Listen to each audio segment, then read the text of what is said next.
Le Seigneur Jésus nous dit dans Matthieu 24, 14 que l'évangile du royaume doit premièrement être annoncé, alors viendra le royaume des cieux. Cette bonne nouvelle du royaume sera prêchée dans le monde entier pour servir de témoignage à toutes les nations. Alors viendra la fin. Les prophéties du Seigneur s'accompliront entre la fin de cet âge et la manifestation du royaume des cieux. Il montre ce qui mettra un terme à la fin de cet âge et à l'introduction du royaume. En lisant ce passage de Matthieu, nous voyons que pour que cet âge prenne fin, les enfants de Dieu doivent être les témoins de l'évangile du nouveau royaume et annoncer précisément cet évangile. Dans la période qui précède la fin de cet âge, nous devons être les témoins vivants de l'évangile du royaume. Le Seigneur éveille l'intérêt de ses enfants à l'égard du royaume de Dieu. Et c'est un signe encourageant. Mais me diriez-vous, qu'est-ce que le royaume des cieux? Il est communément admis que le royaume sera caractérisé par le règne de Christ et de l'Église. En fait, c'est bien plus que cela. Certains essaient de faire une distinction entre l'évangile du royaume et l'évangile de la grâce. Cela n'est vraiment pas nécessaire. Si parmi nos auditeurs, nos auditrices, quelques-uns insistent sur cette distinction,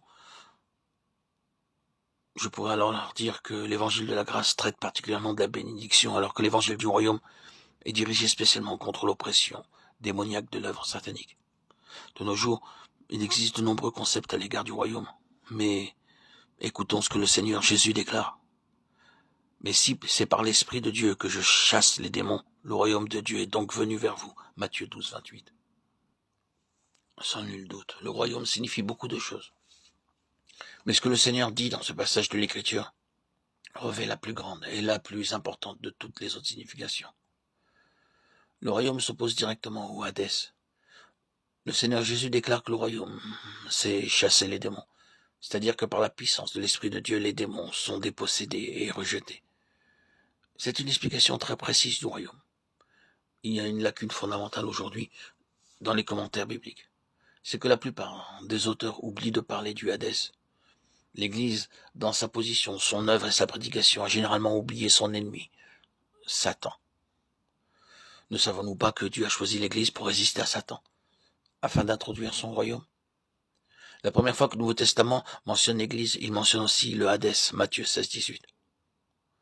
Nous savons tous que la dispensation du royaume s'étendra sur une période de 1000 ans.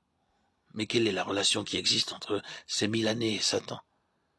Dans les premiers versets du chapitre 20 de l'Apocalypse, il nous est dit que ce sera le temps pendant lequel Satan sera enchaîné dans l'abîme.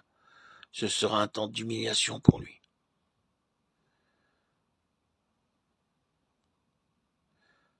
Ne savez-vous pas que vous jugerez les anges? 1 Corinthiens 6, 3.